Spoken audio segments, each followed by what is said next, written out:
విపత్తు సమయంలో అన్ని శాఖల మధ్య సమన్వయం అవసరమన్నారు సీఎం రేవంత్. వరదలు, పంట నష్టంపై కామారెడ్డి కలెక్టరేట్లో సీఎం రేవంత్ రెడ్డి సమీక్ష నిర్వహించారు. ఉమ్మడి నిజామాబాద్ జిల్లా సమస్యలపై 10 రోజుల తర్వాత మళ్లీ సమీక్ష చేస్తామని, ఎంత నష్టం జరిగింది, ఎన్ని నిధులు కావాలో స్పష్టమైన నివేదిక ఇవ్వాలని ఆదేశించారు ఆయన.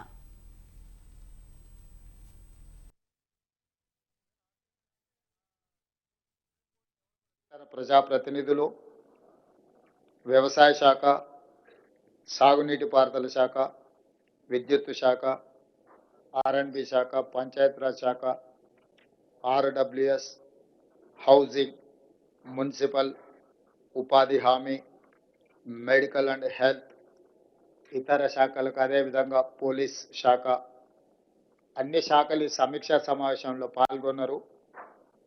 ఆయా శాఖలకు సంబంధించిన అధికారులు వాళ్ళు క్షేత్రస్థాయిలో సేకరించిన సమాచారాన్ని, వరదల సమయంలో మీరు ప్రజలకు అందుబాటులో ఉండి చేసిన సేవల్ని, ముఖ్యంగా మా ఎల్లారెడ్డి శాసనసభ్యులు ఎస్డిఆర్ఎఫ్ వాళ్ళు సహకరించడం వల్ల చాలామంది ప్రాణాలు కాపాడగలిగినాం.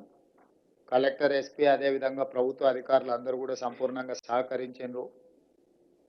సమస్య ఉన్నప్పుడు క్రైసిస్ మేనేజ్మెంట్లో అధికారులు అందరూ కూడా సహకరించిందని వారు చెప్పడం జరిగింది.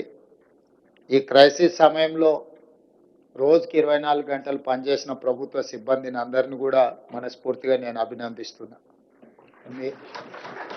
మీరందరూ కష్టపడి ప్రజలకు అందుబాటులో ఉండి ఈ సమస్యల్ని ఎదుర్కోవడంలో సహకరించినందుకు ప్రాణ నష్టం, ఆస్తి నష్టం, పశు సంపద నష్టం చాలా తక్కువగా జరిగింది.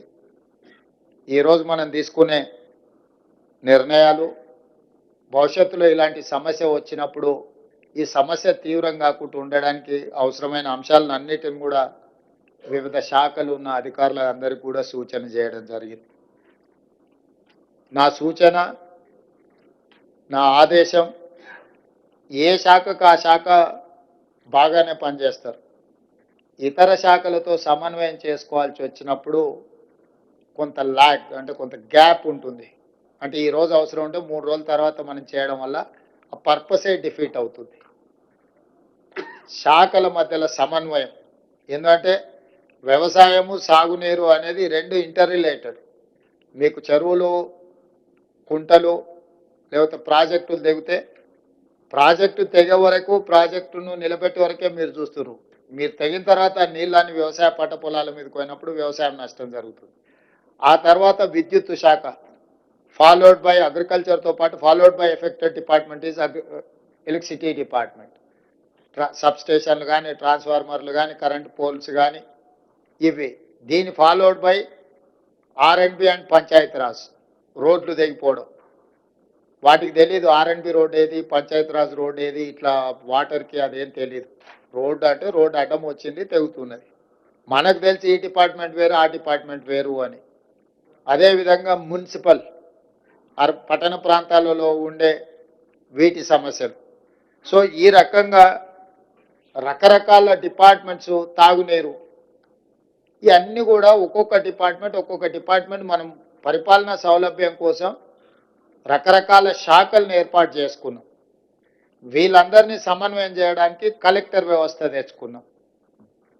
వీళ్ళందరూ ఎక్కడైనా తప్పులు చేస్తే వాళ్ళని సరైన దారిలో పెట్టుకోవడానికి పోలీస్ శాఖను తెచ్చుకున్నాం. కానీ మీరు ఎవరికి వాళ్ళు మా పాటికి మేము ఉంటామని అంటే క్రైసిస్కి తెలీదు, ఏ శాఖ ఆ శాఖ సపరేట్గా ఉంటుందో వాళ్ళు సపరేట్గా ఉండొచ్చు అనేది. వీళ్ళందరూ కలిస్తేనే క్రైసిస్ మేనేజ్మెంట్.